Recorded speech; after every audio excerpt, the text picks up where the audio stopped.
we want your questions. So get in touch with us on Twitter at Miles Offside.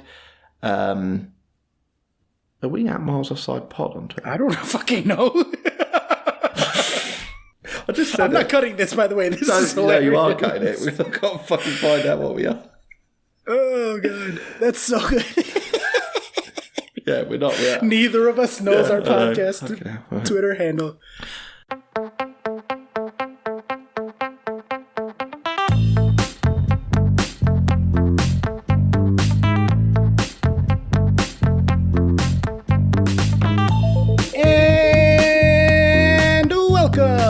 To another episode of the Miles Offside podcast, where we talk a little bit of football and a whole lot of Joe Biden.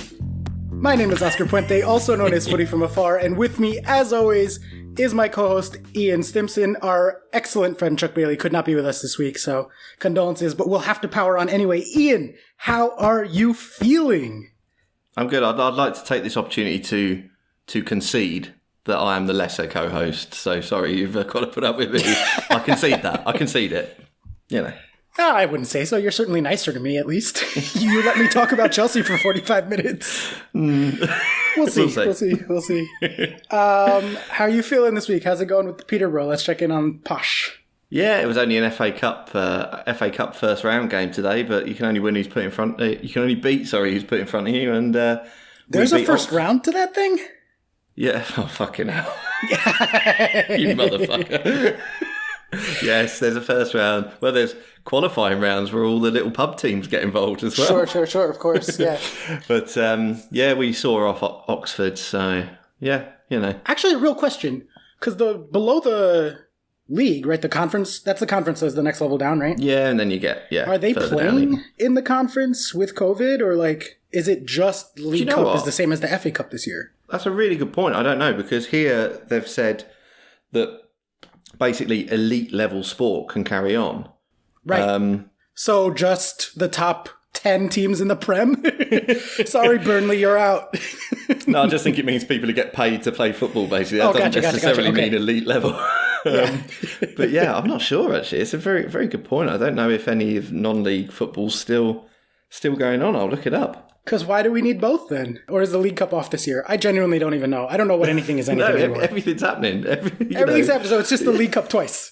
One's called the FA, one's called the League, but it's the exact same teams. Yeah. It's just is it? Facsimile, yeah. Sorry. We could Google this, but it's more fun to just sit here and be like, I don't know.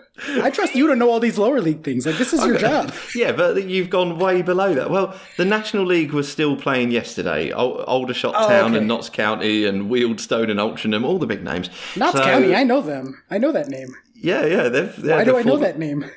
I'm concerned. They used to be up as high as Peterborough, you know. So there you go. That's what it is. The mighty, mighty Peterborough. Yeah, exactly. Why wouldn't you know them? But it looks like they're still playing. So I don't know how far elite football stretches down. I'm not sure. I don't know. In England, it seems to go down about 45 levels. It's all considered, part of the beautiful modern game. So exactly. Oh boy. All right. Well, that's our introductory banter set out of the way. Chuck, we love you. We miss you. We can't wait to have you back. I will say what I always say, which is that if you are joining us for the first time, thank you. We greatly appreciate it. We love you. Glad to have you on board. We, talk soccer sometimes, mostly. Sometimes. And if you are coming back, thank you for being a glutton for punishment. We appreciate it. Go ahead and tell other friends. Bring them in on it. And we'll kick things off, as we always do, with our rapid fire news.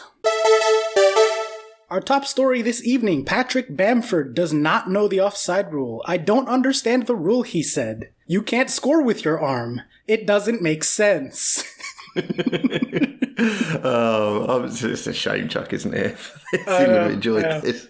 This is obviously in reference to the ruled out goal in the Leeds game or whatever. It's not even really a story. I just really thought it was funny that he says, I do not understand the rule. That's the quote. There's so much better ways you could articulate your problem with being held offside for that, which is absolutely sort of fair. I'm pretty sure that's your one fucking job is to play soccer. just know the basics. Although the referees don't know the rules half the time. Yeah. And that's literally their one job is to enforce them. But they'd have all gone through around the clubs and had their little meetings where they say, right, the sleeve is now something that can play you offside. So it's not, the top bit of the arm is no longer a handball. So that means that it can play you offside. Now, I'm playing devil's advocate. I don't really agree. Obviously, by the letter of the law, blah, blah, blah, it is offside. But he's fucking pointing where he wants the ball. No one wants that goal to be offside, Don't point. You shouldn't have pointed. Learn your lesson next time. Just like a vague nod and a sort of like, yeah. Just scream really loud. That's what I do when I'm at grocery stores and people get within my 6 feet radius. I'm just like, ah! So just do that, Bamford. People will look away and then be like, oh, that guy wants the ball, I guess. Can you imagine? The players just ran around screaming. Defenders just scared out of their skin because you're just screaming for no reason. Oh, could man. work. It could work, absolutely. Poor Bamford. The offside rule is just, like, no one really understands handball. No one really understands offside. Like, not just you, Patrick Bamford. But let's move on to the, which one of these 3 tabs do I want to do next? Ian, do you want 1, 2, or 3? 1. 1, all right. Premier League clubs are likely to scrap pay-per-view model for the second lockdown period, which did commence a few days ago, right, for you guys? Yeah. This week at some point? So the Premier League is likely to scrap the controversial pay-per-view method for matches after November's international window.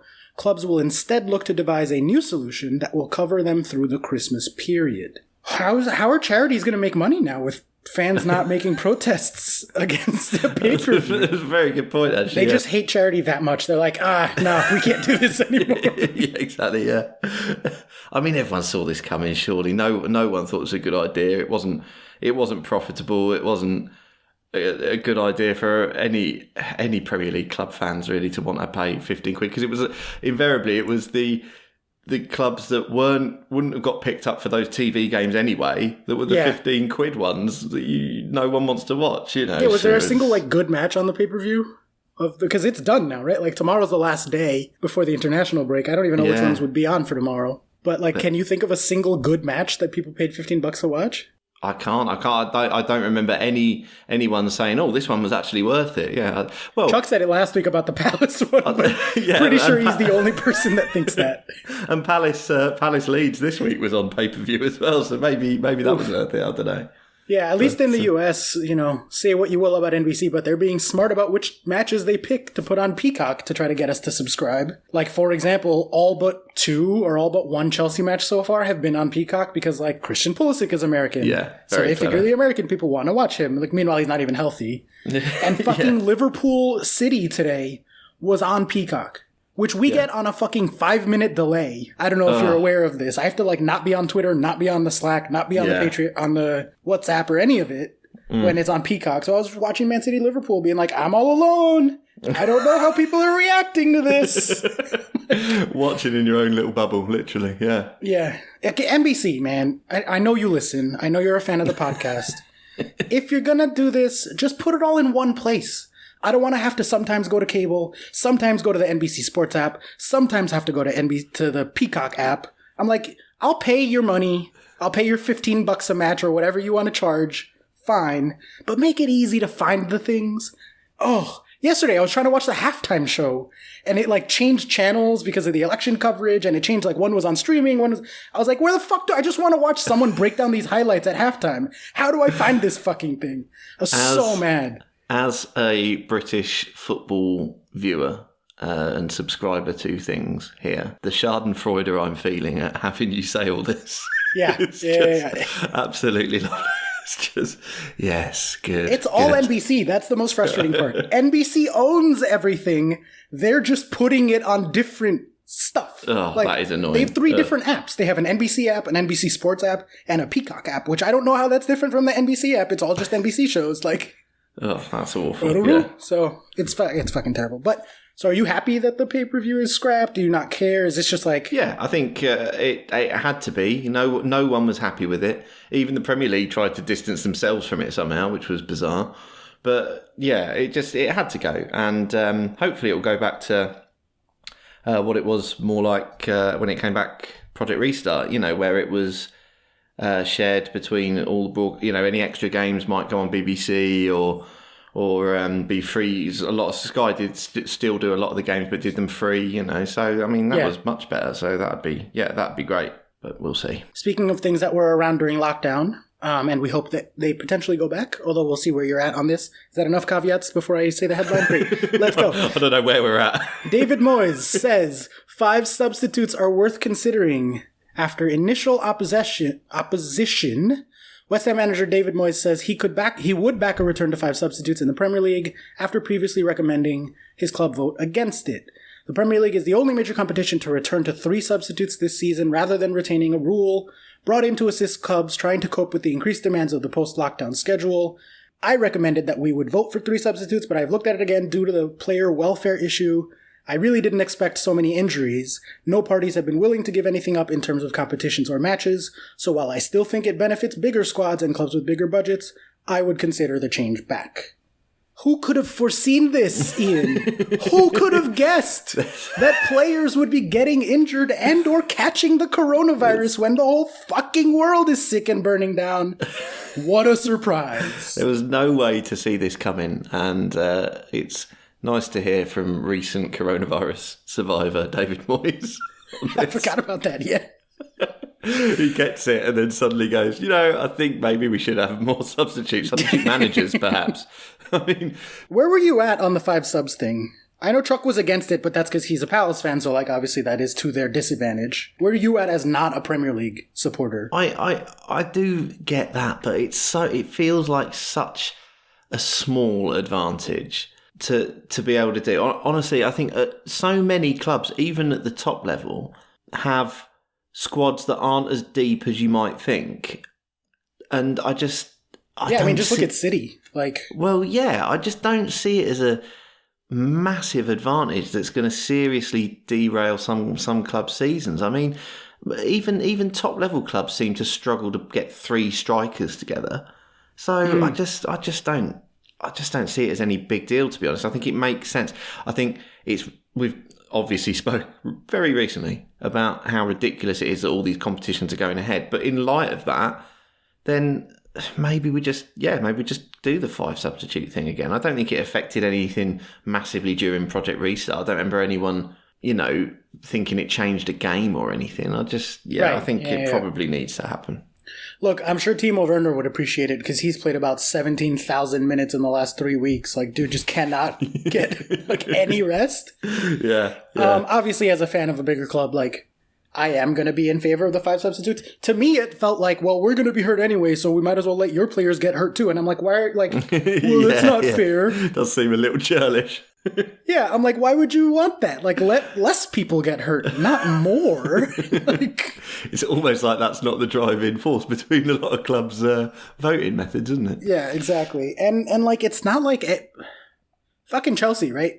We only just ran out. We have yet to play our actual best 11 because Pulisic is still out. Everyone was out for the first couple of weeks. Someone's in, someone's out. You look at Liverpool, they are decimated right now. City are decimated right now. And would any of that have changed with 5 substitutes? No. Does them having a deeper squad affect them just if the 5 substitutes are in place? No, they have players to come into play for those injured players anyway. It's just a matter of the last 20 minutes of matches when you would be using that 4th and 5th sub.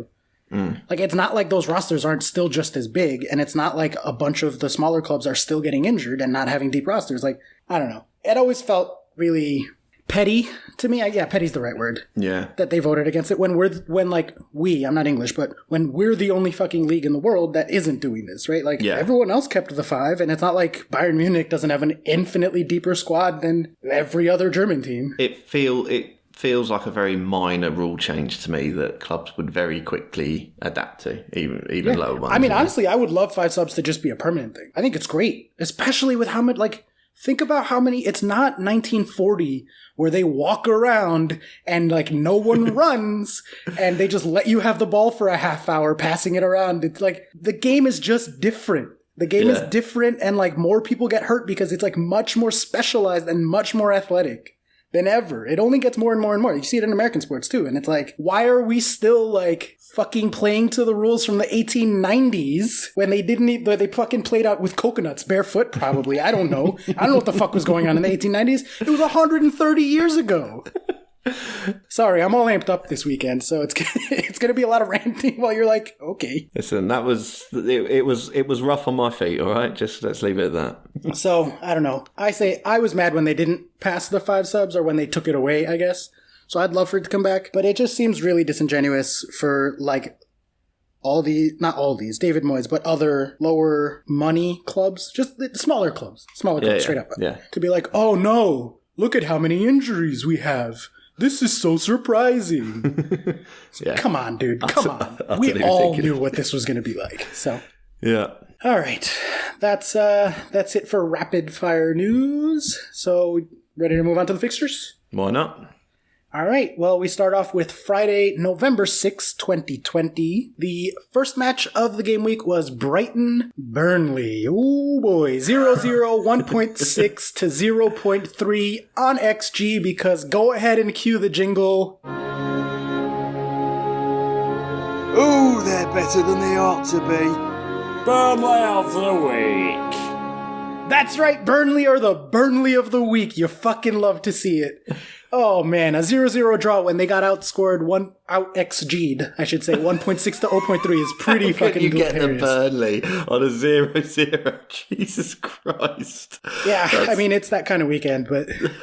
Did you watch this? I did not watch this, so I cannot comment on it other than I don't like these teams. No, I wouldn't put myself through that at any stage, no matter how bad things got. No, I did not. Yeah, I was looking for distractions this week with all the craziness going on over here, and I was like, no, I'd rather sit here and be stressed out for the next 2 hours than watch Brighton play Burnley. So we have nothing intelligent to say? Literally nothing. I didn't watch it. I didn't even see the highlights because it was very late on match of the day, so I was like, oh, so it was just as bad as it looked. Fine. I'm not interested. Yeah. Which means we can move on to the other boring bad match that I didn't watch on Friday, and that is Southampton 2, Newcastle 0. Southampton 1.0 on XG to Newcastle's 0.2, so a pretty fair scoreline. Slight overperformance by Southampton here, but what are either of these teams? Do you have a read on either of these teams? No, not at all. I mean, Southampton... Top of the league, Southampton, for about 5 minutes there. For a bit, absolutely. Give them their dues. I mean, yes, Southampton were getting roundly lambasted including by me, for their playing of a ridiculous high line against certain clubs, but then their front line have managed to keep things going, specifically Danny Ings. He gets injured. People sort of say, Southampton going to be able to do it? Even questioning whether they're going to be able to do it against Newcastle without Danny Ings. But it seems a bit disrespectful to the rest of the Southampton team because it's only Newcastle. But it didn't seem like they had any problem at all. Theo Walcott seems like a new player. I don't know, going home to Southampton has revitalised him in the way that it hasn't Gareth Bale. So should we pick up Theo Walcott for our fantasy teams? Is that what you're saying? You heard it here first, ladies and gentlemen? I'm not saying that yet, but you know that I'm just one half-decent game away from saying that. Stay tuned to the Patreon FPL pod. That'll be next week's episode is why we should all be buying Theo Walcott. A couple more shots where he just pulls it wide and I'll be like, oh, he looks good. He's due. You know that's coming. All right, well, I have a quote for you from the BBC Match Report of this one. Okay. Southampton manager Ralph Hasenhüttl told his side to believe that anything is possible after they went top of the Premier League for the first time ever. Southampton for the title, baby. We're doing it. They're doing it. Oh, well, that sounds like an inspiring speech. That's lovely. I didn't know it was the first time ever, though. That seems surprising, actually. If I was a Southampton fan, even if it's for a couple of hours, that's so cool that they were top of the league for the first time, right? Yeah, of course it is. Yeah, I must admit, I would have assumed that they'd topped it at some point in their extensive Premier League history. So yeah, that is quite surprising, actually. Yeah. Fair play. We'll give you that one, Raf. There you go, mate. How long is things out for? Are they going to be able to handle this? Who did they play instead of Ings? 4 to 6 weeks, I reckon. And I mean, what, Shane Long maybe? Shea Adams has been playing well, so I don't know. Maybe they'll be okay. the narrative, as I say, was that they were going to struggle. But I'm not sure. While Danny Ings has been excellent, they have got decent attacking players. Southampton, they've always had decent attacking players. So. And they're very willing to push up and play a high line. So who knows? Yeah, maybe they'll be okay. But what a fantastic start from overall. I mean, it's been absolutely brilliant. So fair play to them. Yeah, absolutely. And I believe they got a result against us, right? Or was that last year? The season plus and the new season all started so close to each other that it all blends together. But I'm pretty sure they played us this season so far and got a result. Yeah, 3-3. They were one of the 3-3s. Oh, of course. Yeah. So good on them. Like they are off to a good start. But like ultimately they're not going to do anything, right? They're going to come in like 8th, if that. Yeah, ultimately, yeah. But dare to dream. Yeah. Okay. Good. Dare to dream. Anything is possible. Yeah. Top half. I would say top half would be a solid result for Southampton out of this season. Certainly if they make the Europa League, that's an overperformance from what anyone would have expected. Yeah, I think they definitely would be an overperformance. They were very, very up and down last season, and they always have been. But I mean, with Hasenhüttl managing them, I mean, I've liked him since he's come to Southampton, and I mean, maybe he can do something with them. I mean. I think Europa might be pushing it, but hey, fuck it. Leicester won the league, maybe. Yeah, Southampton for the league. Yeah, who knows? Southampton for the league. Any thoughts on Newcastle here? Newcastle haven't been that bad, but in terms of expected goals conceded, they are below Palace, United, and Wanderers and Wolves for 16th place on the expected goals conceded list. Any like kind of takes on that, or it's just a weird result for them? Are they in trouble? Are we worried about Newcastle? They've been decent, I think. I haven't noticed them being particularly bad, but I don't watch their games particularly closely either. So like, no, Steve Bruce is just sort of so uninspiring as a manager, and I don't ever see Newcastle sort of seriously troubling anything above like 14th place, just ever. It just they were once the mighty Newcastle though, right? Like they have titles and stuff. Oh, I mean, I have a little problem with Newcastle anyway, because I feel like their fans see them as such a huge club, and they haven't won anything in such a long time. Now, I get why it is seen as such a big club to them, because they're up in the northeast. There aren't many other football clubs around other than Sunderland, who have obviously dropped down to League One. That they are in fans who come to the game week in, week out. If it wasn't COVID times, they are huge. So, and they have one of the bigger stadiums too, right? Like it's like the biggest? Yeah. It's definitely, I don't know, it must be like 60,000 or something. Yeah, it's a very decent size. Yeah. So I get why they feel like that, and with with an owner who hadn't run it like he has, you might be able to do something, but it's just been so long that they've been trudging around where they are that I just cannot see them as a big club anymore. Yeah, I mean, I've been a Premier League fan for 16 years now, like half my life, and I've never known them as anything but a small club. Yeah. I don't remember them, like maybe they were top half when I first started watching, but I don't remember them ever being good. Yeah. I feel like that way about West Ham too. Like I know West Ham fans who are like, we're too big to go down. I'm like, are you though? No, they're not. That's even. I think that's going further back than even Newcastle. So yeah, I don't particularly understand that one either. I mean, maybe I'm not attributing as much as I should to history, because both those clubs have been around an incredibly long time and have got illustrious history. So maybe I'm not attributing enough to that, but how long can the tail of a big club tag last? Like, even though I've sort of said before about how things are set in your head from when you first watch football, it does eventually get adjusted. I am no longer seeing Sunderland as a big club, because Peterborough have played them 10, 12 times in the last few years. So yeah, of course. They are adjusted in my head now because I've been to see them. And I know they play just as bad as Peterborough. So, so it gets adjusted. And for me, there is a sort of a big club mentality in Newcastle, which is not deserved, possibly mostly because of the stewardship of Mike Ashley. If he knew how to run a big club, things would be different. But I think the big club thing is waning, and they are nowhere near troubling the European places or anything. So how can you be considered a properly big club, you know? And I might get pelters for that, I don't know. But anyway. No, I very much feel like a kindred spirit to Newcastle fans in my Knicks fandom as a basketball fan, because they were a team that had some glory a long time ago, like a couple of titles and whatnot, but the ownership has just, like, genuinely, it's the worst owners in sports are, like, Newcastle and the Knicks, like, fucking terrible. And so, like, I avoid thinking about or watching Newcastle because they make me think about the Knicks too much. Oh, wow. Okay. I don't watch other small clubs. They're not a small club. They're a huge club, like, in terms of money and stuff. But, like, I don't watch Brighton Burnley because I don't have time for that shit in my life. I don't watch Newcastle because it hurts. It makes me think about the Knicks and how much it sucks. So, I totally relate to that. But, yeah, they won't be troubling the top half, I wouldn't have thought. So they're not going to be first in on the European Super League, Premier League, Super Premier League? No, they'd bloody love to be, but they're not going to be there, no. If they got a real owner, if they got like an oil baron owner, they have the... Oh, 100%. They'd be huge. It's not like... I'm trying to think of a club that would be less offensive to say this about. Swansea. Swansea are a small club in a small town with a small stadium. And if they got a, oil tycoon as an owner, it would still be a hard sell to get people to go play for Swansea, I think. Yeah, definitely. Newcastle, not so much. Like, Santi from the Goal movies played at Newcastle.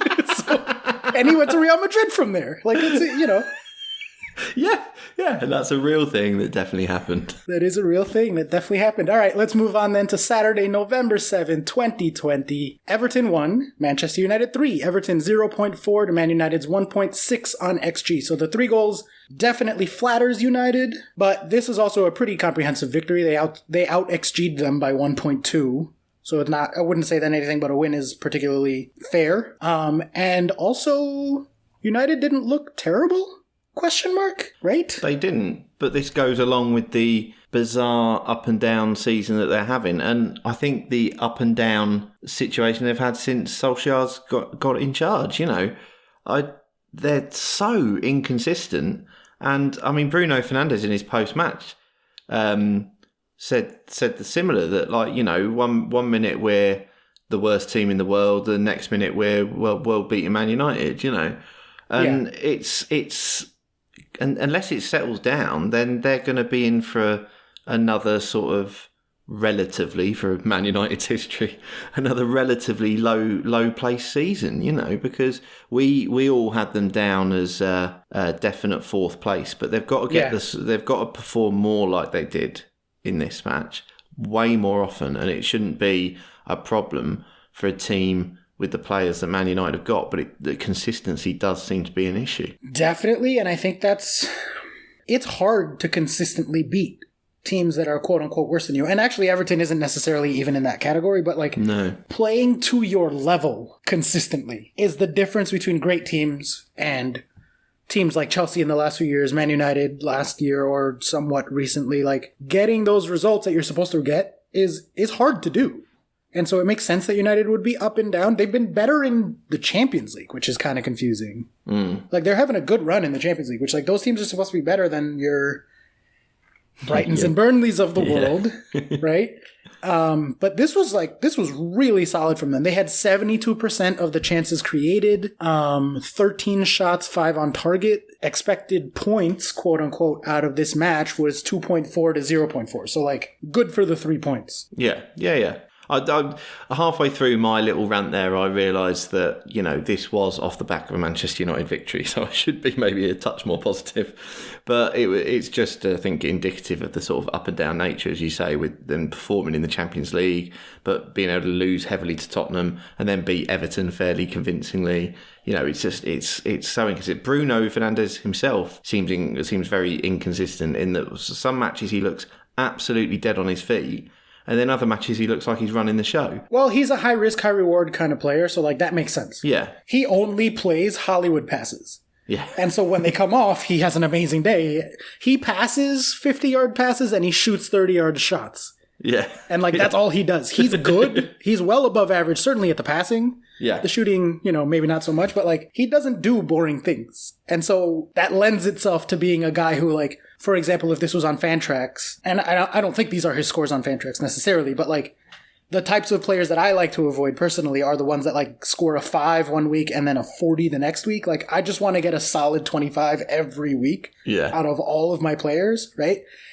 And he is very much like a feast or famine kind of situation. But, you know, I do want to, as Red Devil's advocate apparently of the fucking podcast, give credit where it's due, because this was a good performance against Everton. And to switch sides here, Everton, who looked so good and everyone was talking about, oh, maybe a title run, maybe they're a Leicester, maybe blah, blah, blah, blah.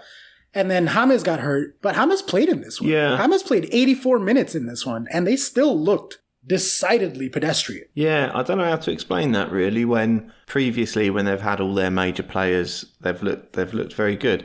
I mean, maybe this was just a case of Man United being better. I mean, well, Pickford seems absolutely desperate to continue his campaign of fear against the centre-backs of this country.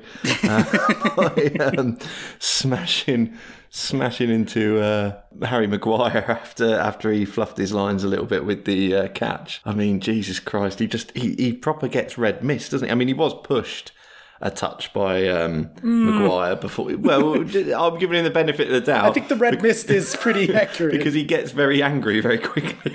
Mm-hmm. And it was just like, oh, I've lost it, I've just got to do it. And it was like watching a kid play football. They just go in windmilling because they've got to get the ball back. And I mean, it didn't cause any serious damage, but it just is another.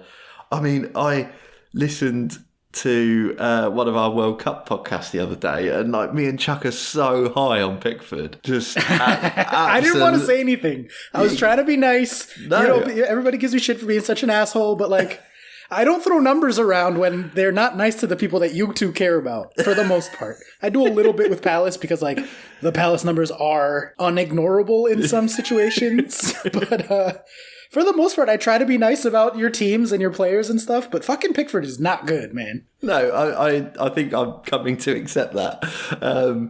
But yeah, it's just funny how massively high we were on him, and now I'm really getting into the camp of thinking that he's a total liability, and I would really much prefer either Henderson or Pope to be England's number one, but I don't think that's going to happen. I think Southgate loves him, so I hope he does well for England again. Please. Gareth Southgate, that's a name. Oh, man.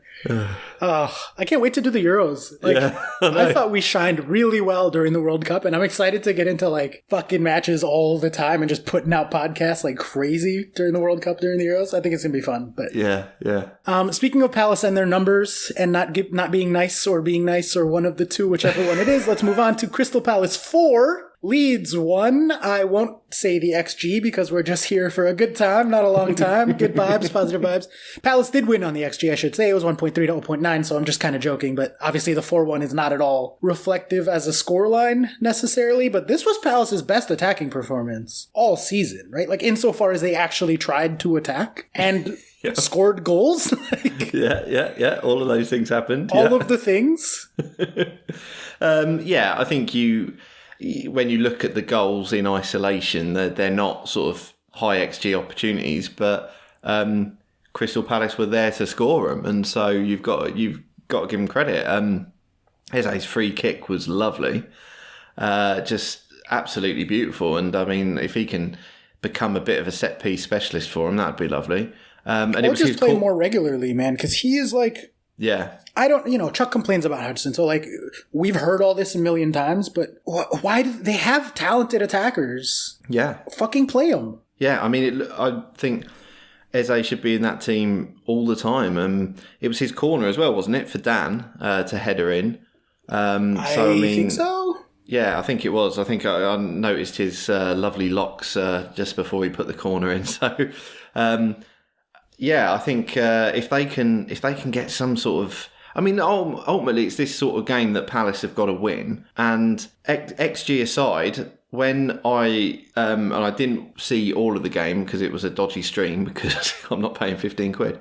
But I thought Palace looked good for it, to be honest. Yes, yeah. That's what I'm trying to get at also. Leeds put them under pressure, but Palace generally dealt with it very well and got the ball positively into attacking positions way better than they usually do. So I thought this was a really good win for Palace, and the scoreline obviously shows that. But Leeds, who are sort of like absolute media darlings at the minute, I think, it was a game that you could have excused Palace for playing very defensively, or even at home. I don't know fans and that, so maybe that doesn't matter anymore. But you could have excused them for being a bit standoffish, and I think they played really well and did exactly what you have to do against Leeds. Yeah, I mean, this brings Leeds down to 15th in the table and 13th or 12th on expected points, below Palace on expected points. So, media darling Leeds are maybe a bit overhyped. Maybe it's still very hard to tell. I think they've come into the Premier League and took it on properly, but then we were all saying that about Norwich probably at this stage last season. So you got to be very careful about teams that have been out of the Premier League for a long time and sort of hailing them. Ultimately, probably just bringing their Championship form, especially because there was so short a break between seasons. Yeah, bringing their Championship form into the Premier League. Leeds have done very well, but I think it would be nice if the media just pumped the brakes a little bit on sort of saying that they're going to be amazing. I think they will survive and probably comfortably. Yeah, I think they'll be mid-table. Yeah, I think they'll comfortably survive, but I don't think they're going to be absolute world beaters. And I think Palace did very well to kill them off 4-1. I mean, it's a good scoreline. Yeah, and like you said, it passed the eye test as well. I thought it did. Yeah. Even if the scoreline's a bit flattering on next year or whatever, they looked comfortable. Yeah, and certainly the most awake I've seen Palace this year. Do you know what I mean by that?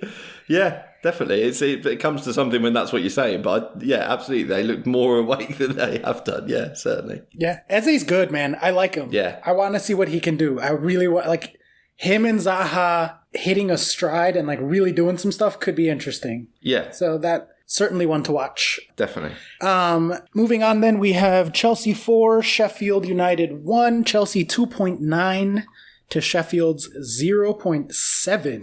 I believe that is what is referred to as a dicking. Did I get that right? Is that the right word? You could have the dicking, yeah, absolutely. Okay, yeah, that's a dicking. That's a dicking, baby. We fucking played him off the pitch. I'll as we usually do during Chelsea, I'll kind of step back, let you guys say some things before I go on my rant. So what do you got here? What do you got on the 4-1? I thought Chelsea were very impressive. I think, obviously, first 10 minutes aside, when I think you must have been a little worried because Sheffield United did very well in that first 10 minutes, I thought, but it was only 10 minutes. Mm-hmm. And it was a good goal. It wasn't a fluke. Yeah, no, it was a good goal. But having said that, then I think Chelsea managed to really sort of speed the game up so as it seemed beyond Sheffield United to keep up with them. Chelsea seemed very compact in that whenever they had the ball, they had the sort of classic 2 passing opportunities and they were moving the ball very quickly. I thought it was really positive from Chelsea in that no one was looking to play sideways balls and everyone was looking to get towards the goal all the time, playing attacking positive football all the time. And to the point of, if it was going sideways, it was only because Chelsea were switching it to the other flank within 2 passes really quickly. And it really stretched, widthwise across the pitch, it really stretched Sheffield United out. And so when it did come inside, it seemed like you had a lot of room. Yeah, we took 20 shots here. Yeah. Fucking destroyed. They got 6 shots. That's... Yeah. When you outshoot your opponent by 14, that's really comprehensive. Yeah. You had a lot of time and space in the front of the goal, I thought, because you managed to switch flanks and sort of pass positively very quickly. I think Ziyech was obviously very good, very good. Oh my god, he's so good. Yeah, he was one of those who was just constantly looking to make positive contributions, and yeah, it was quite something. I was genuinely very happy for you, Oscar, to see a performance like that, because as I was watching this, I think a couple of hours later than you were, a couple of hours after it happened, and so I already knew the scoreline, but I was like, I hadn't seen the XG or anything like that, and then when I was watching it, I was like, oh yeah, they properly deserved that 4-1. There was no Burnley happening here. No, none whatsoever. And I think that's the more general thread with Chelsea lately, and that's kind of where I'm reacting to this match. Like, I went on our Twitter account and on my own Twitter account as well and was like, Chelsea going to win the title. I've been saying it. No one wanted to hear it. Blah, blah, blah, blah, blah. And then obviously people were coming back with like, yo, you beat Sheffield. Like, settle down. Right? And I'm like, no. I know that this is just against Sheffield. But it was also just against Sevilla, just against Man United, just against Krasnodar, just against Rennes, just against whoever we beat last week in the Premier League. I don't even remember anymore. I'm looking it up. Burnley. There you go. 3-0 on Burnley. Like, oh, yeah, of course, yeah. The ability to get the results that you quote-unquote are supposed to is how titles get made. We, because of confirmation bias, because like human beings and their brains are terrible at like remembering things and like noticing actual patterns and whatnot, which is why I cling so desperately to my numbers, because the numbers don't have a bias. Well, sort of, maybe. I don't know. Anyway, we remember the dramatic Liverpool victory at City 2 seasons ago, right? Because it stands out, because it's a title 6-pointer. Yeah. But titles are won against the Burnleys and the Sheffields. It's doing your fucking job every weekend against the teams that you are supposed to. Yeah. And that is not something that Chelsea were doing until the last, 6 matches. When, specifically, Mendy and Thiago Silva started playing together. Yeah. Chilwell started playing left back. This is not something that I think should be dismissed. Yes, it's just a win against Sheffield. And so, that is a strong reaction to that. But if you're looking at the bigger picture, in their last 6 matches, Chelsea have scored 14 goals. That's more than 2 a game, in case you're counting. Stop the count, Oscar. Stop conceded 1. In 6 matches, Chelsea have conceded 1 goal. And the XG is 11. They haven't conceded more than 0.7 XG in any match in the last 6. And that includes 3 Champions League matches, including Sevilla, who had just beaten Barcelona the day before we played them or whatever. Or drew with Barcelona, whatever. They got a result against a bigger team than us, admittedly. Against Man United, who are, a big team, quote unquote. It's not like they were just against lower teams. And we're not conceding more than 0.7 or 0.8 in a match. For 6 matches in a row. Yeah. That's a huge deal. Compare that to Chelsea have, hold on, I wrote this down so I would have it correct. In 2020 alone, because the first match of these is January 1st, we drew with Brighton, we lost to Newcastle, we drew with Bournemouth, we lost to West Ham, we lost to Sheffield, we drew with Brighton again, we drew with West Brom, and we drew with Southampton. Yeah. That's 8 matches against teams that we quote unquote should beat, that we didn't get results against.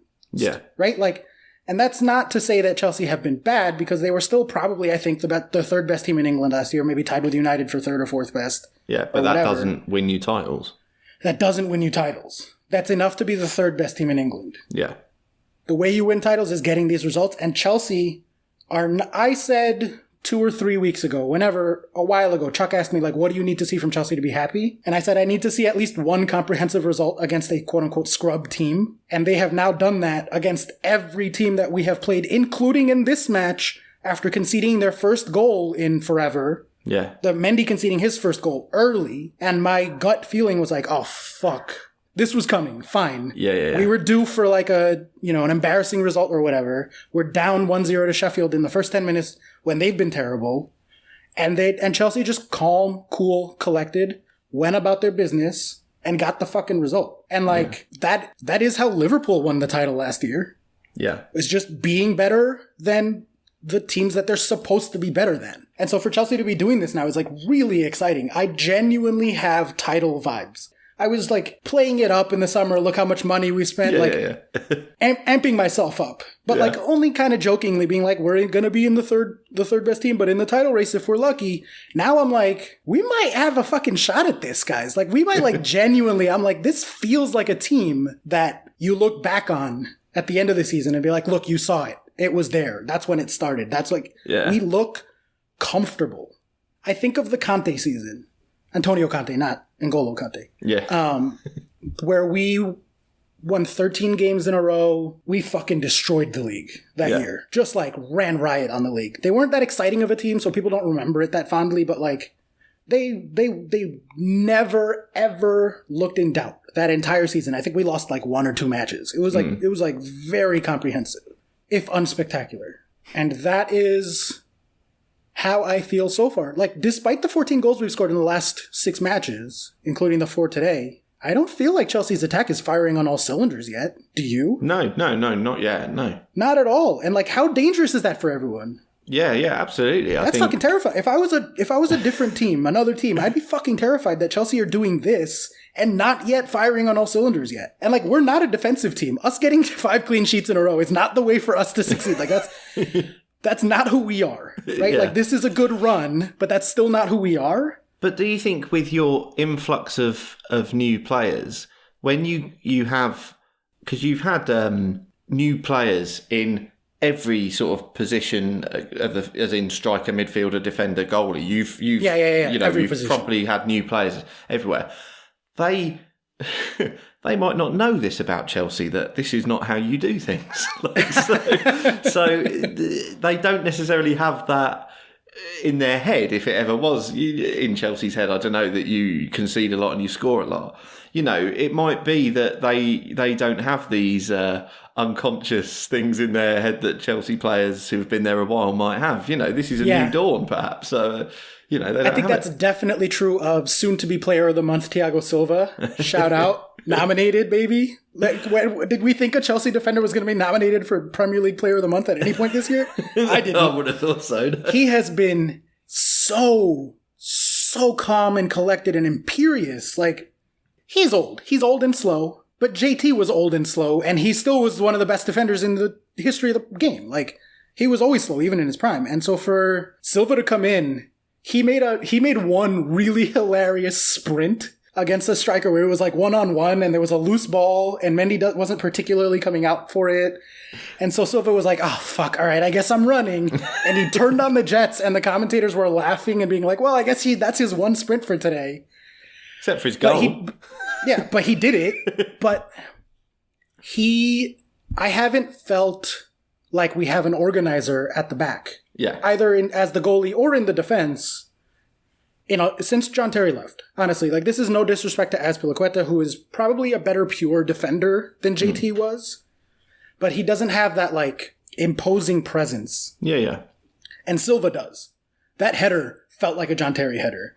Silva directing the entire back feels like John Terry used to direct the entire back. Like, he sees the game and he reads the game so well that he doesn't need to be that fast. And we haven't had that caliber of a defender since JT. Aspie's like a weird sort of like separate thing almost. I don't know. But so, yeah, I don't know. I genuinely, like, jokes aside, I'm fucking in on this Chelsea title run. Like, we are there or thereabouts. And we're getting better and we are like doing our fucking job like we're supposed to. So that's pretty nice. Thank you for indulging me for a solid 20-minute Chelsea rant. Not at all. Because if Chuck was here, he would have cut me off a long time ago. Which means that we're ready to move on to the final match of the Saturday schedule. We have West Ham 1, Fulham 0, West Ham 1.4 to Fulham's 1.9 on XG. So this was almost the Burnley of the week. Fulham out XG'd West Ham here. But West Ham getting the result. West Ham are now in 12th, Fulham in 17th. So neither of them particularly exciting. Did you happen to watch this match? Well, the only thing that matters about this match is that Lookman must never be allowed to take a penalty ever again. Because have you seen a worse Panenka attempt? I don't think I have. It was so slow. Even if Fabianski had have gone the wrong way, he'd have had time to have gone back and got it anyway. He had time to make a cup of tea in there. Yeah, it really did. It was so bad. And literally the last kick of the game. So West Ham score, what was it, the 92nd minute to steal the game from Fulham, or certainly steal a win when it maybe should have been a draw or whatever. Yeah, I think a 2-2 draw would have been about fair. Yeah, okay, so fair enough. And then you have a chance to level that up, make things right, to, you know, make it fit with the XG a bit more. and you do that. I mean, remember I had a go at Roy Keane about saying that you'd have someone up against a wall in the changing rooms and be throwing punches. But you'd have him up against the wall? You would be fucking furious with him. Yeah. I mean, my God. He's never taking a pen again for them, right? Like, never again. Not a chance. I really like him as a player, to be honest, but that just... What was he thinking? Just horrendous. I can't get on board with that on any level. Anyway. Lee Dixon does some of the commentary over here for NBC. Oh, does he? Yeah. And he never fucking shuts up about like, I would fine, if I was the manager, I'd fine him a week's wages for that. Or I'd fine him a week's wages for that. And it's like things like botched throw-in. He's like, how do you be a professional player and you botch a throw-in? I'd fine him a week's wages for that. Love it. Or like losing your man at the near post or like, whatever, like totally stupid but normal things. I would have fined him a week's wages for that penalty. Like straight up, like, you're not getting paid this week. Sorry, bro. That sounds like a man who's run like a Sunday league team and has needed to get as many fucking subs and fines as possible just to keep the team going. Just when anyone's 20 seconds late, just fine them. Yeah, I'm not surprised that Lee Dixon would have fined him a week's wages. I would have as well. Oh, man. All right, well, let's move on to Sunday, November 8th. Let's get through the actual games. We had West Bromwich Albion 0.8 to scoring 0 to Tottenham's 1.9 scoring 1. So a 1-0 win for Tottenham. Gareth Bale making his first Premier League start for the Spurs here. And they got a 1-0 victory. Tottenham, who continue to frighten me as a team that they've moved up to where I was preseason on Chelsea, which is like a cheeky title bid. Right? So like they shifted up to the Chelsea spot. Chelsea shifted up to the Liverpool City spot, and City shifted down to wherever the fuck City or not. I don't even know where anyone is anymore. This is why we shouldn't fix the top 6. Yeah, you never know. Exactly. But Spurs, solid win, 19 shots, 5 on target, 1.9 XG. Like this is just a comfortable performance for them. If a bit late on the goal. How am I crazy for thinking that Spurs might do a cheeky title run?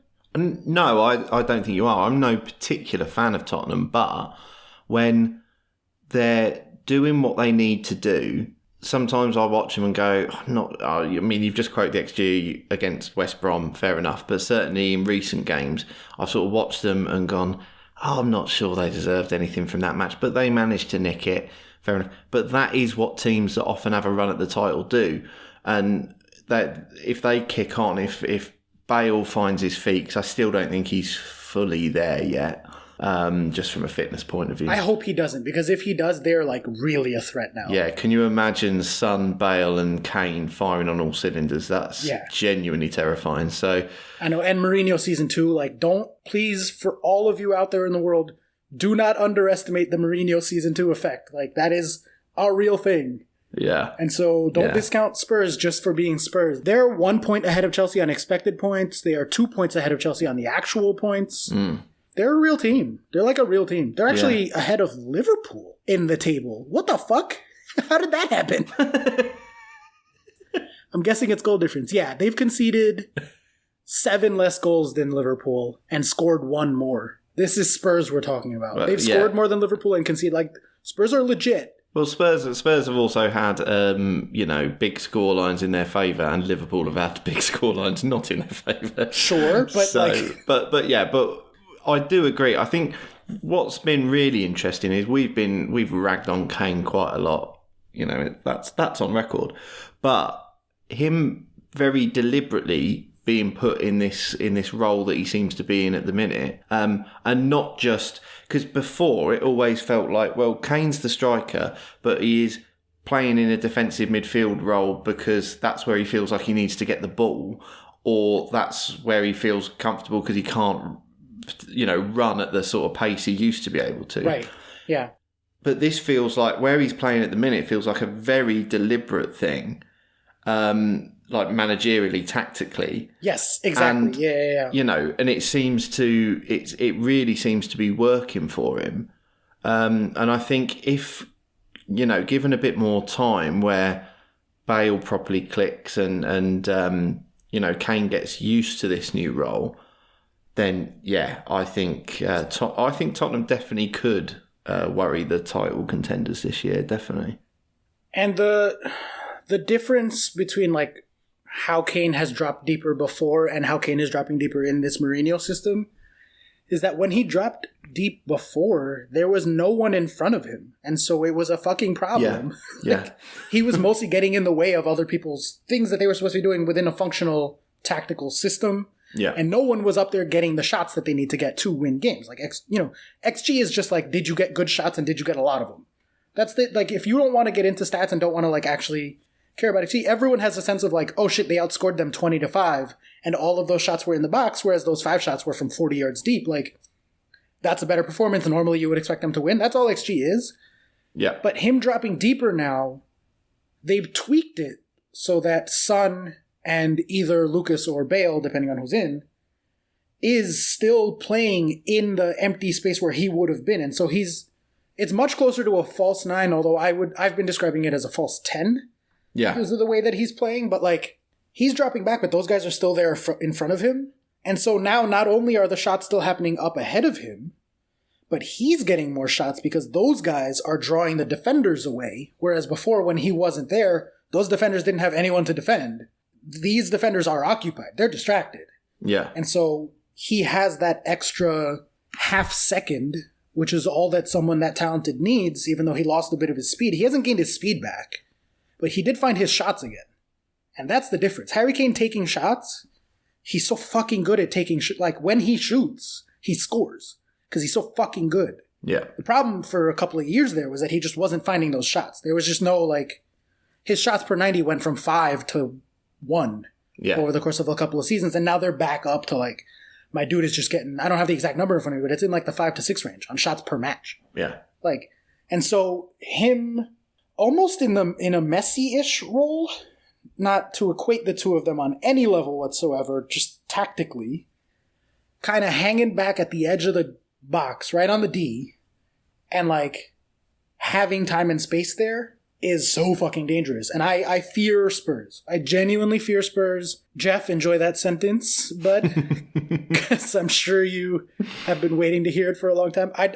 Kane is like, I don't think that I want to say Kane is back, because he's not what he used to be. No. But Kane is different and probably just as good and effective if he can keep doing this as he used to be. Yeah. And so that's the terrifying thing. Like, yeah, fine, he's not back to his old, like, physical self. He used to be really fast, but, like, yeah. Does it matter? Fabregas is slow, but he does Fabregas things. If Kane can change the Kane things to be different things, then he's fucking terrifying. I don't want this. Let's move on. Leicester 1, Wolverhampton Wanderers 0. This just happened, like, a couple hours ago. We are recording on Sunday today, this week. So it is Leicester 1 scoring 2.1 on XG to Wolves' 0.6. Wolves continue to not look great. They are in 8th place, which is frankly a little bit generous considering that on X points or XG they would be 17th. Whew. And like similarly, Leicester top of the league now. Leicester on 18 points. Yeah. Levarster. It's not Liverpool, it's Levarster. Not as catchy. No, it doesn't really work. It doesn't really work. So, okay, we should talk about the handball, right? Like, that's clearly the story both here and in the City-Liverpool match. Yeah. That's all anyone wants to talk about. Yeah. Do you care about this? Are you angry about this? Do you have takes on this? I'm not overly angry about it. I mean, it's because this is how it is now. Like, so it's sort of, no, it's hard for me to get too upset about it. I suppose I wish that the game hadn't been decided by that. Mm-hmm. Because that would make things neater. But it doesn't really matter. That's what it's like now. If your hand is even slightly away from your body, then it's going to get called as a penalty. That's just what it is. That's just what it is. Yeah. And Jordan Henderson put it really nicely after the Liverpool City match in an interview, which, by the way, he has a much deeper voice than I realized. I don't know if I had ever heard him speak. And then he was doing his interview, and I was like, who the fuck is that guy? And why does he sound like he should be singing a soul record with very, very sexy, like, what? Hey, I'm Jordan Henderson, and I'm here to sing you sexy music. Like, what? Yes, why not? Why not? There you go. But anyway, he said, look, it's ridiculous to us as players. Like, it seems harsh. I feel bad for the defenders, but you saw it given in Leicester. You've seen it given in other weeks. Like, this is just what it is now. So at least they're being consistent about it. Yeah. And we just need to adjust our play from there. And like, fucking Branislav Ivanovic has been defending with his hands tucked behind his back like he's in a military, like, at ease, you know, position his whole career. Like, I remember him doing that in 2011. He sticks a leg out and he puts his arms crossed behind his back. I'm like, it's not a newish thing. It used to just be called ball to hand. Yeah, yeah. Right? Like, this isn't a complete, like, it's just different names for the same thing. Like, I don't know. So I don't care about the handball thing. Should we talk about Vardy for a second? Vardy, who I said he wasn't going to be anywhere near the Golden Boot conversation. Little did I know that everything was going to be about penalties. Leicester would get a penalty every game. Yeah, literally a penalty every game. Yeah. And so he's on 8 goals. He's tied with Calvert-Lewin, Salah, and Son. Is this his way to continue his prolific goal-scoring record into his 50s or however old he is? I guess so. Might give him another couple of seasons, mightn't it? I mean, yeah, if the penalties still get given out like this, then they'll be laughing. But we're at the stage where their strikers are just going to be smashing balls deliberately at defenders' arms to try and get handballs. But there's always been little tricky shit that you can do to win games. Like, that's just part of the game. Yeah. Oh no. Yeah. Stop doing strategy. Like, what? How dare you defend also? Yeah. What are you complaining about? Like, you're playing within the rules. Everyone knows the rules. They're applied mostly evenly, certainly more evenly than they used to, even if you guys think that it's worse. Like, it's worse, but it's worse for everyone. So that's fair, right? Just play within that, like, whatever. It is frustrating, though, especially on a stats perspective. Like, this season, the XG and the XGA it's going to throw it all out. The actual table are going to be like wildly far apart because penalties, different models too. Like, there's within the analytics community, there's like a real reevaluation happening because of the craziness of this season of like, how should we deal with penalties in XG? Some models just have it as open play XG only. And then they, like Kaylee says, like, 1.4 plus 2 pens or whatever. Yeah. Right? Yeah. Whereas Understat definitely, and I believe FBref also, just count penalties on how the percentage that they're scored. Like, that's the easiest XG to quantify. 0.7 or something, isn't it? Literally, yeah. It's 0.76 is the global average, although I think some people use the league averages. Right. Just because, like, you don't want to have your League One teams sort of contaminating your data because, like, that's not reflective of the Premier League team. Sorry, your conference national teams, I should say. Your Oxenhams, your Notts Counties. Yeah, your Notts Counties. Yeah, your Sunderlands. Give it a couple of years. So, but it's about 0.8, right? So, like, yeah. But the little things that are between different XG models are, like, really happen to be getting highlighted this season, and it's really fucking confusing because I'm like, this XG model has it this way, and this XG model has it a completely different result. And it's like, that almost never happens. And now it happens like 2 or 3 times a weekend. Right, yeah, of course, yeah. And part of it is penalties. Part of it is, there's this really interesting, I'm just going to go off on a stats thing because I don't care about Leicester and like whatever. Chuck's not here to stop me. There is a new subset of shots that obviously, because their shots affect XG, that there is like a really philosophical debate in the analytics community as to how to deal with them because they're not raising the flag, right? They've been told, like, keep your flag down and then we'll VAR it after if it needs to be. Yeah. Except that in the situation where they don't raise their flag and then it's just, how do I describe this? There are shots that are happening that otherwise would not have happened in the past. Yeah. Because of the way that they're officiating. Yeah. And so how do we count those shots towards XG because they didn't used to count? And like, there are shots that are happening that are like very clearly offside shots. And so it's like, that shouldn't, some people are like, that shouldn't count because that wouldn't have been in the models before. The data doesn't have shots like that. Yeah. Because like, it's an offside shot, so that wouldn't have counted before, but now it's still active. Yeah. Or whatever. And it's really fucking up. Like, it's a fascinating time between no fans and how does that affect, like, home percentage, home field advantage and all that shit. It's a good time. But let's move on then to the big match of the weekend, the Title 6-pointer. Manchester City 1, Liverpool 1, Man City 1.6 to Liverpool's 1.2 on XG. So pretty fair result, pretty even match. Everything seemed to happen in the first half of this one. The second half was boring as shit. Yep. I did enjoy just the lineup that Liverpool came out with. I was just like, Salah, Firmino, Mane and Jota all playing in the same 11.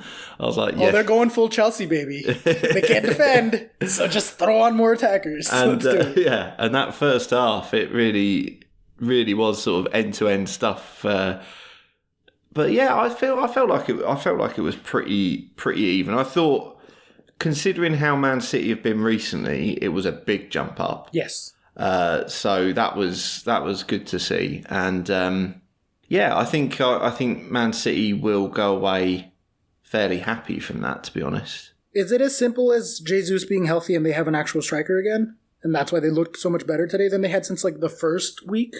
It does help a great deal, doesn't it, to have a genuine focal point that while he's not Aguero, you can trust, you know. And he scored today. He gets good shots off, too, which is, like, important. Yeah. Even if he underperforms his XG for the most part over his career. He definitely, like I was saying with Kane before, like, he's drawing the attention of the defender. So that has huge knock-on effects on everyone else. But I'm not convinced that it's just the fact that they have a striker. No? I don't know, man. I don't know what the fuck is going on with City, honestly. I don't think it's just the striker, but I have no answer to that question whatsoever. Yeah, I don't think this game answered the questions we hoped it would. It was impossible to. I didn't think there was much to split them. So yeah, I don't think we got any answers here. I think that'll be in the fullness of time, I'm afraid. Yeah, that's probably true. I don't mind both of those teams dropping 2 points. Yeah, I'm sure you don't. That is the optimal result, as the two teams that I'm looking at is 4 dropped points collectively, as opposed to 3 dropped between the two of them, right? So Chelsea were the winner of this 6-pointer, is that what we're saying? Chelsea were the winner of this title 6-pointer, for sure. We should talk a little bit about Trent going down with his calf. Yeah. Is that like, the international break is coming, just fall over a bit and say your calf hurts? Or is that like a worry for them? Usually those international break injuries sort of happen after the match. They're like, we assessed him after the match. And, so I'm inclined to say that one's probably genuine. Yeah, he did go down and want medical attention pretty quickly. So, yeah. And he didn't get hit or it was one of those where he was like, He went on a run. He was no one around him. He went down, and immediately his teammate was like, "Yo, come over, get the physios on here." So that doesn't look good, and I'm finally gonna have to let go of him in my FPL team, I suppose. I mean, long overdue anyway. But do you have Chilwell yet? No, and I might go that way. That's your obvious move right there. First of all, the model thinks that Chelsea defenders are like the best players in the game right now. But also he has attacking returns even if we can't get clean sheets. He is all up in the box. He scored again this week. Yeah. He's Alonso, but also makes tackles. It's so good. Sorry, I'm taking it back to Chelsea. City, Liverpool. Are you worried about Liverpool? Well, my immediate reaction there was to go, no, I'm not, because I think Man City are their biggest challengers, and until they're firing on all cylinders, Liverpool have got that bit of a cushion. That cushion might not exist if Chelsea keep performing, if Tottenham keep performing, that cushion gets eroded. But as it stands right now, no, I'm not too worried about Liverpool. I think that Liverpool just seem the most in control of any team at the minute. That's all. And so I will stop short of making a title prediction that they will win the title. But I just think that there are things that can go wrong for other clubs and things that often go wrong for other clubs. And Liverpool just feel like at the minute they've lost Van Dijk, but they're continuing to get results. I think they might weather the storm, but Trent being out is an issue for them. Van Dijk being out is an issue for them. Yeah, Trent is maybe the most important player in their system, like tactically. Yeah. Because he does like 90% of the heavy lifting in terms of creating chances.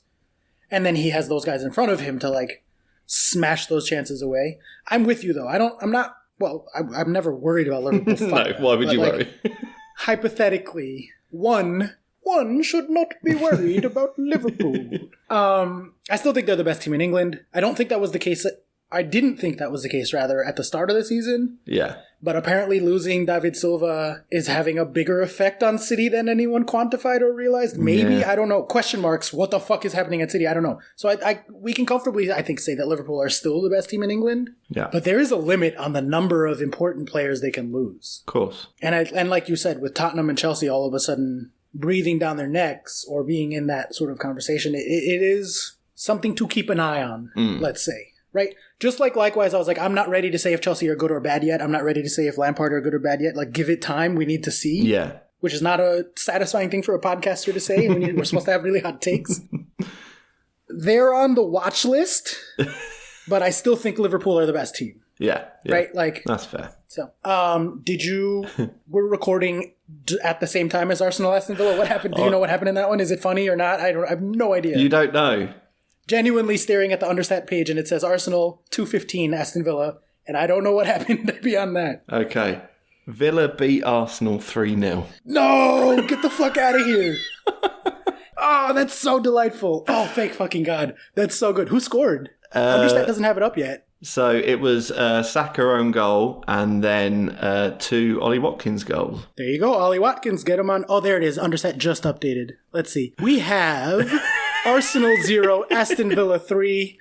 Oh, Arsenal 1.4 to Villa's 2.0 on XG. Okay. So just worse. Actually worse. Yeah. I'm not seeing any red cards for Arsenal to be like, oh, it's because we had a red card. Arsenal conceded 15 shots against Villa. Are Villa good or are Arsenal bad or both? Well, it's hard to say. I mean, Villa... I assumed Villa would revert to, regress to the mean or whatever relatively soon. But, I mean, that's a solid win. We can't claim to, as you know, to have seen the match. But I was listening to some of the first half while I was getting ready. And Villa had a goal... VAR'd off as well. Oh, wow. Okay. Was slightly controversial because Ross Barkley was apparently in an offside position and was judged to have been in the goalkeeper's line of sight. But so it sounds pretty comprehensive, doesn't it? Let's assume Arsenal are bad and Villa are good. Well, yeah, I mean, speaking of beating teams that you're supposed to beat, Villa are in 6th on the table and 6th on expected points. Fuck me, right, okay. Yeah. I know, exactly. On XG, Villa are 6th, and on expected goals conceded, Villa are 3rd. Blimey. Holy shit. Fucking A. The only teams better than Villa on expected goals conceded are Chelsea and Burnley. Burnley, who just are always in that conversation because they only ever defend. Yeah. And Chelsea. Chelsea expected goals allowed is 8.4. Villa's expected goals allowed is 8.5. And then 4th place is Tottenham with 9.0. Okay, so they're up there. So Villa good, I guess. Arsenal? Guess so. Arsenal are in 11th, so they're 5 points below Villa. On expected, Arsenal are 11th. Both of these teams are just exactly who they are. Exactly where they're supposed to be. Okay. There you go. Pretty straightforward. I will say this about Arsenal. This is going to be incredibly hurtful, Arsenal fans, so go ahead and skip 30 seconds or whatever. But I don't care about Arsenal anymore. Even if we weren't recording, I don't think I would have watched this match. It reminds me of in New York, and this is going to piss off a ton of people, but like whatever, everyone knows that I'm cocky. Like, fuck it. It's who I am, lean into it. Mets fans have this big rivalry with the Yankees. Those are the two baseball teams. And Mets fans are always like, fuck the Yankees, the Subway Series. That's what we call the New York Derby in baseball, is the Subway Series. And like, we're going to beat them, we beat them. And then like, if they win, they fucking won't shut up about it. Like, oh, we beat you guys in the Subway Series this year. And it's like, Yankee fans have like several other teams that they care a lot more about than the Mets. Like, it's a rivalry from the Mets side of it.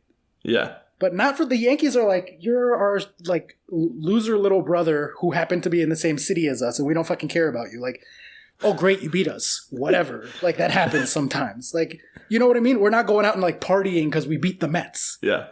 Right? And this is not to say that on any level Chelsea and Arsenal don't have an actual genuine rivalry, because like they very clearly do. They are the two bigger London teams. No full disrespect to Spurs. But, you know, you mentioned readjusting your expectations of who a team are or whatever. It's been a long time since I was threatened by Arsenal. It has. Like, I don't particularly find them interesting. I don't think they're scary, obviously, or like until Arteta leaves, I'm kind of just checked out on Arsenal. They're boring, and they are what they are, and he doesn't know what, like, he is who he is. This isn't like a case of like the Chelsea Lampard team where it's like we still need to see. Yeah. Like, Arteta is Arteta. We know exactly what his system is. We know exactly how he plays. We know exactly who his players are. And, like, it's just not good enough. What are they doing? Arsenal, are you guys okay? Like, are you okay? Do you need... We can talk if you want to talk. Like, what are you guys doing? This is not... Oh, this is like... I'm worried about you. Actually. Like, Arsenal fans. You good? Oh, dear. Poor bastards, honestly. Yeah. But do you care about Arsenal? Do you think of them as a big team? No, it's but that dropped away a couple of years ago, I think. I think Arteta's doing interesting things with them just because they started to look a bit more solid defensively, but then they've just lost 3-0 to Villa, so that goes out the window. But no, from on a wider perspective, not sort of ever think of them as even close to sort of title challenging or anything. And obviously 10 years ago you were thinking they were, you know, up there. So yeah, it's definitely diminished in that respect. Yeah. I gave up on them being a top 4 team a couple of years ago. Yeah, I think most people did. And like that was always like their level. It was like they might not be title racing anymore. I became a fan the season after their last title race. Okay. So I remember them playing in the Champions League final against Barcelona. Yeah. And then that was like the last time that Arsenal were like a world-beating team. Yeah, well, I think the rebuilding job never happened, did it? So no, they need to just clear house. Arsenal have the pieces to be a top 4 team. But meanwhile, they're giving Ozil money to like play Fortnite, and like Arteta's their manager. I don't know. I don't want to sit here. I mean, I do want to sit here and talk shit about Arsenal, but like that's just to say that like I don't even watch their matches anymore. That's how little I care about Arsenal. I watch Spurs matches so that either I can make fun of them if they did bad, or like just like to keep an eye on them. Yeah, you know what I mean? I watch United matches, and I don't know that United are necessarily... No, that's insane. United are much better than Arsenal. Sorry. Apologies to the universe for even remotely considering that sentence. Like, I watch these other clubs. But like I don't care about Arsenal, man. You don't even check in on Arsenal. I don't even check in on Arsenal. Is that unfair? Am I being harsh? Like, no, I don't should I care more about the Arsenal-Chelsea rivalry, or are they just like... No, I think it is absolutely fair to consider Arsenal sort of top, obviously top half, but ultimately mid-table type club. You know, that seems to be their level, and maybe they will kick on with Arteta eventually, but it's hard to argue that after a 3-0 loss against Villa. I just imagine like if they had landed Ancelotti. Yeah. Or Pochettino is still out and about. He doesn't have a job. Yeah. Yeah. Honestly, actually, the double pivot guys made a pretty good case for like, fuck Lampard, get Pochettino in. Oh, really? I think I mentioned this. Yeah, and I was like, I'm very loyal to Frank Lampard, but you just made a very compelling argument that we could win the Champions League within the next 3 years if we sign Mauricio Pochettino, and I believe you. Oh, and you guys know more stuff than me. But certainly, like, what the fuck are Arsenal and Man United doing holding on to Arteta and Ole? Like, say what you will about Lampard, we're better than they are. Yeah. Certainly lately. Yeah. But in general, I think. And like, what, like, you have the money. Like, I don't understand. United even more so, I think, because he would totally go work for them. Yeah. Like, what the fuck? Go get Pochettino. Why is he just sitting at home right now? Well, other than the pandemic. But yeah, other than what we're all doing. Oh, okay. Well, what a delightful little tidbit. I didn't think we were going to talk about this match, but Aston Villa won 3-0. That's great. And I guess that should do it, right? Without Chuck, we're not going to do, obviously, FPL. Do you want to brag? Are you beating him in FPL? I am, yeah, but it seems churlish to do it without him here. Nah, go for it. Well, to be honest... I'll give you 30 seconds. You know, I would be bragging about it, but I feel that when you've only won because Ollie Watkins scored 2 against Arsenal in the last game. That feels a little bit jammy. Bit disingenuous.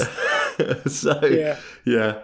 I don't know. I suppose I've got to get rid of Trent, and like you say, Chilwell looks like the obvious, but yeah, I'm sort of just treading water around the 2 million in the world mark. It's all a bit boring at the minute. I'm sort of glad there's an international break, so I'll just forget about it for a little while. Yeah, just turn off. Yeah. Speaking of international break, though, as well, next week we will do one of our, I'm going to say it, legendary international break episodes. And we thought we'd do a mailbag one, so we're going to need your help with that, because we haven't done a lot of listener questions lately with the massive amounts of football there's been. We haven't managed to cover as much as we'd like. So get in touch with us on Twitter at MilesOffsidePod. You can get in touch with us on email if you've got something longer to say, milesoffsidepod@gmail.com. Emu Plains, we'd love to hear from you. Emu Plains. He got in touch with me on a DM, actually. We'll probably take that in our mailbag episode. Perfect. Love Emu Plains. We're going to do listener question special, I think, next week. So we need your help. So get in touch with any questions that you've got. Yeah, and we will also, it is Chuck's turn to host the Bluffer. I don't think it would be very fun for me to just ask you questions anyway. Ian, how many of these things do you think you can name? Okay, go ahead and try. So the Bluffer will be back next week as well. And obviously we're not going to preview the fixtures with the international break coming up. So that pretty much wraps us up for today. But what does Chuck say at the end of these? I don't know. Ian, say goodbye. He says thanks to producer Nate. Yes, producer and girlfriend haver Nate with him. Also, congratulations on your recent employment situation. We are very happy for super producer Nate. Or just producer Nate? Congratulations. One of the two. I don't know. He gives us the most money, so let's call him super producer. That's fine. Yeah, there you go. And that's a goodbye from me. We really need Chuck, don't we? Bye, guys. Bye.